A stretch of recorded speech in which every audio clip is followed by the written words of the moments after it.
இன்னைக்கு நம்ம என்ன செய்ய போறோம்னா ஆட்டு ஈரல் வறுவல் செய்ய போறோம். அதுக்கு தேவையான பொருள் பாத்தீங்கன்னா ஆட்டு ஈரல் வாங்கிக்கோங்க, இஞ்சி பூண்டு பேஸ்ட்டு, தக்காளி ஒரு சின்ன தக்காளி, வெங்காயம் பெரிய வெங்காயம் 2 நான் சின்ன சின்னதாக கட் பண்ணி வச்சிருக்கேன். நீங்க சின்ன வெங்காயம் வேணும்னாலும் நீங்க எடுத்துக்கோங்க. நாங்க எப்படி செய்யறதுன்னு பார்க்கலாம்.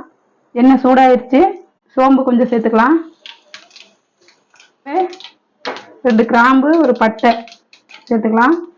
பொரிஞ்சு வந்தானே கருவேப்பிலை ஒரு கொத்து போட்டுக்கோங்க. வெங்காயத்தை சேர்த்துக்கலாம். சின்ன வெங்காயம் போட்டிங்கன்னா இன்னும் ரொம்ப டேஸ்ட்டாக இருக்கும்.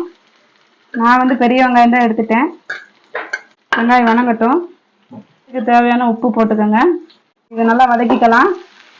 உப்பு போட்டோம்னா சீக்கிரம் வதங்கிடும், அதனால் வெங்காயத்து கூட உப்பு போட்டுக்கோங்க. இது செய்கிறது ரொம்ப ஈஸி, ஆனால் அவ்வளோ டேஸ்ட்டாக இருக்கும். ஆட்டு ஈரல் வந்து ரத்தம் இல்லாதவங்க சாப்பிட்டாங்கன்னா ரத்த உற்பத்தி ஆகும். குழந்தைகளுக்கு வாரம் ஒரு தடவை செஞ்சு கொடுங்க, ரொம்பவே நல்லது. வெங்காயம் வணங்கிருச்சு, தக்காளி போட்டுக்கலாம். 2 வரமிளகாவை பிச்சு போட்டு வச்சிருக்கேன், அதையும் சேர்த்துக்கோங்க. நல்லா வணக்கிக்கலாம். இதோடைய இஞ்சி பூண்டு பேஸ்ட் 2 டீஸ்பூன் போட்டுக்கோங்க.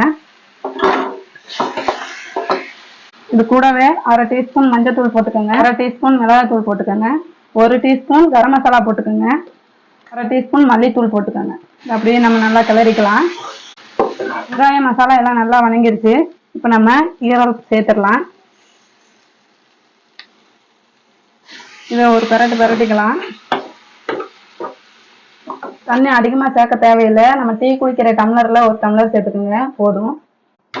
இது தண்ணி நல்லா வத்தட்டும், கொதிக்க விடலாம். பாருங்க எவ்வளோ கலர்ஃபுல்லாக இருக்குன்னு. அதான் தண்ணியெலாம் வச்சிருச்சு.